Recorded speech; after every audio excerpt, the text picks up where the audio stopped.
Aïda Chebi, vous êtes maître assistante à l'Institut supérieur de documentation à Tunis, de l'université de Touba en Tunisie. La Manouba. Manouba, Oui. ok. Bon. Vous êtes également professeur invité à l'école de bibliothéconomie de l'Université de Montréal pour l'année 2016-2017. En fait, pour cette année académique. Là, ça achève. Oui, notre remise, tout va bien. Ok, c'est bon. Est-ce que vous pouvez vous présenter en quelques mots? Alors, vous avez déjà présenté l'essentiel. D'abord, je tiens à vous remercier pour l'invitation. Donc, c'est ça, je suis enseignante à l'Institut supérieur de documentation de l'Université de la Manouba et où j'ai fait aussi mes études. Donc, j'ai déjà une maîtrise en bibliothéconomie, archivistique et documentation de cette même institution. Après, j'ai décidé de faire une autre maîtrise ici à Montréal. Donc, je fais la maîtrise à l'IPSI, à l'École de bibliothéconomie et de sciences de l'information, option ou spécialisation archivistique. Un petit retour en Tunisie, une petite expérience d'enseignement, puis à l'époque, M. Grimard m'a convaincu de faire un doctorat.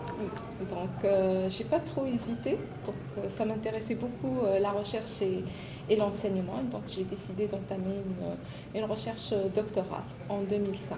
D'accord. Ouais. Quelles sont les différences que vous pouvez noter dans ce domaine-là entre la Tunisie et le Québec? Alors, en fait, je vais vous surprendre si je vais vous dire qu'il n'y a pas beaucoup de différences. Parce qu'on s'inspire beaucoup de l'école canadienne et de l'approche intégrée. Donc, l'approche archivistique, elle est presque la même. Okay. Ouais. Vous avez un parcours en sciences de l'information et vous êtes très actif dans le milieu. Comment votre intérêt s'est-il tourné vers le domaine archivistique? En fait, dès le départ, moi j'ai un intérêt vraiment confirmé pour l'archivistique. Donc au début, c'était la gestion des archives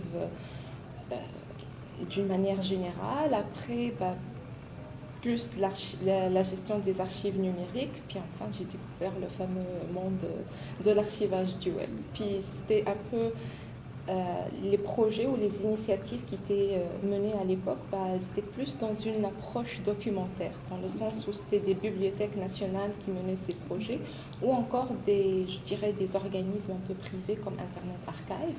Puis moi, à l'époque, je me suis dit, mais pourquoi il y a certains sites web organisationnels, c'est un produit documentaire de l'organisation dans le cadre de ses activités, pourquoi on ne s'intéresse pas à ces produits documentaires-là comme étant ou comme ayant une valeur archivistique. Puis voilà. Parfait. Vous êtes présentement professeur invité pour l'année 2016-2017 à l'Université de Montréal. Qu'est-ce qui vous a amené à l'Université de Montréal et qu'est-ce que vous y faites exactement? Donc, j'étais d'abord étudiante à l'IPSI. J'ai quand même passé, je dirais, une dizaine d'années. Donc, c'est un milieu assez familier pour moi. J'ai déjà donné des charges de cours durant mon doctorat. Là, c'était les anciens BLT, là, 6056, le cours sur les sources et ressources d'information. Et par la suite, j'ai travaillé aussi comme auxiliaire d'enseignement et auxiliaire de recherche. Donc, je connais assez bien les professeurs là-bas, puis aussi le personnel. Donc, tout se passait très bien. Puis, l'occasion s'est présentée l'année passée. Clément Arsenault, le directeur, m'a invité à donner 3 charges de cours durant cette année académique. Finalement, j'ai donné 4, ou plutôt 3 et demi. Donc, j'ai donné un cours sur la diplomatie contemporaine. C'est un cours au niveau de la maîtrise. Un cours aussi sur la typologie des documents des archives. C'est un cours au certificat. Puis à la session d'hiver, j'ai donné le cours, le ARV 1050, Introduction à l'archivistique. C'était une demi-charge de cours que je partageais avec Anaïen Winand. Et le cours en ligne, donc